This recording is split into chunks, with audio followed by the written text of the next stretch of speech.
Hey everyone, and welcome back to another video. This will be the end result, a patrolling mushroom on a floating platform. And as you can see, it detects when it's at the edge and reverses its direction. If you want to see how this is done, stick around.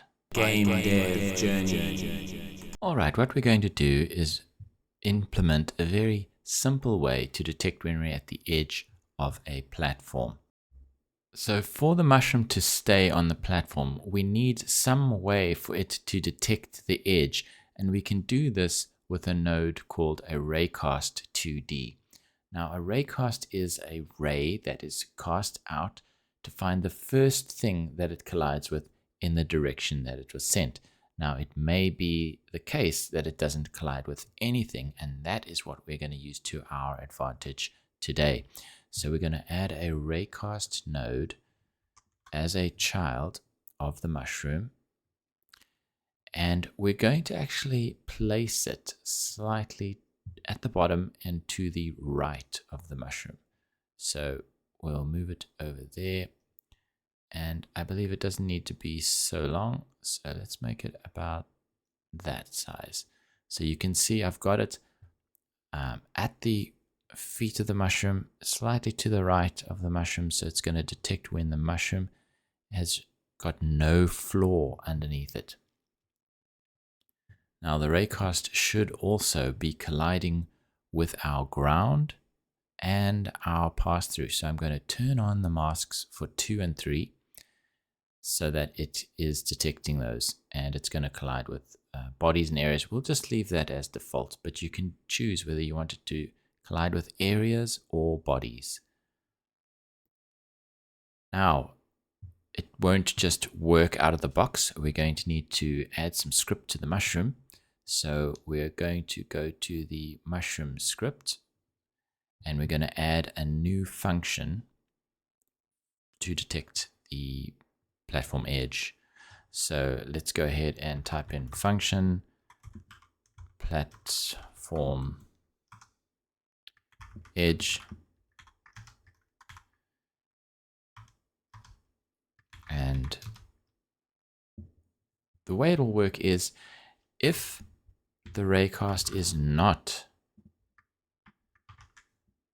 colliding. So if the RayCast is not colliding with anything, then we'll reverse the direction of the mushroom,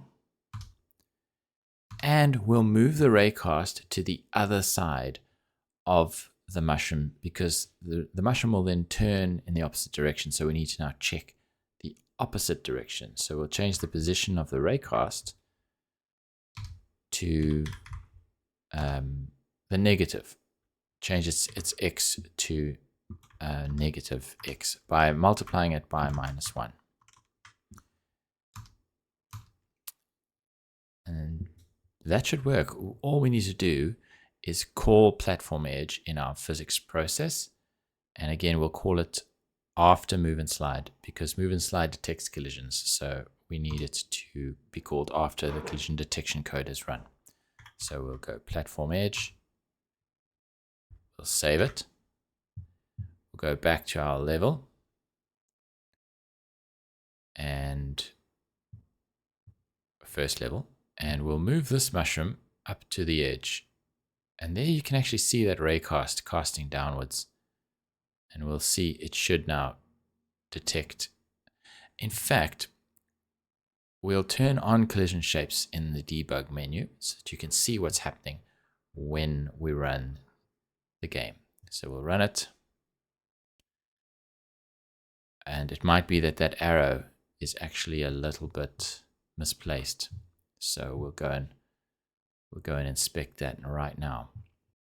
So guys, you just need to be really careful with the placement of this arrow here. The tip of the arrow really needs to be where the collision happens. So I've made it so that the position of the arrow is to the right of the mushroom and the tip is just below the feet over there. And now that I've done that, if we go back to level 1, the first level, and we place this mushroom on the platform and we play the scene, you'll see that the arrow switches sides as it detects that the mushroom is at the edge of the platform, and everything works as we expect it to. Well, I hope this simple tutorial has been useful to you. Next time we will do the stomping of the mushroom so that the player can jump onto the mushroom's head and kill it. See you then.